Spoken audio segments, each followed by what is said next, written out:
دوسرا سوال محمد فیروز سمستی پور بہار سے، انہوں نے پوچھا ہے مولانا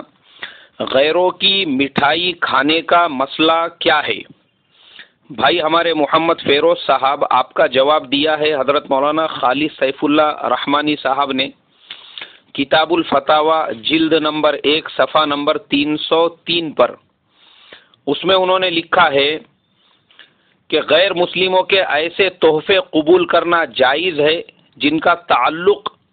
مذہبی تہواروں سے نہ ہو، جیسے شادی ہے، بیاہ ہے، بچے کی پیدائش ہے، یا کوئی اور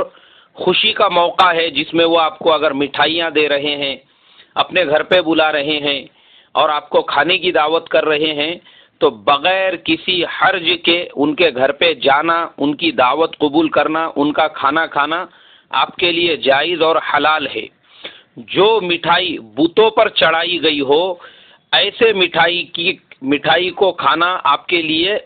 جائز نہیں ہوگا، جسے پرشاد کہا جاتا ہے۔ اس کی وجہ یہ ہے کہ جو مٹھائی مورت کے سامنے رکھی گئی ہو اور جس پہ بھجن کیرتن کیا گیا ہو، اور وہ مٹھائی جو تھوڑی تھوڑی تقسیم کی جاتی ہے، بعض جگہوں پر اس طرح کی مٹھائیاں کمپنیوں میں تقسیم ہوتی ہے، کارخانوں میں بھی تقسیم ہوتی ہے،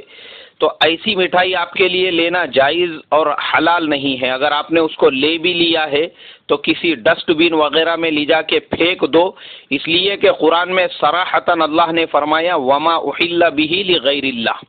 وہ آپ کے لیے جائز نہیں ہوگا۔ لیکن پیک بند اگر مٹھائی کا ڈبہ جو ڈائریکٹ مٹھائی کی دکان سے آیا ہے اور وہ آپ لوگوں میں تقسیم کیا جا رہا ہے،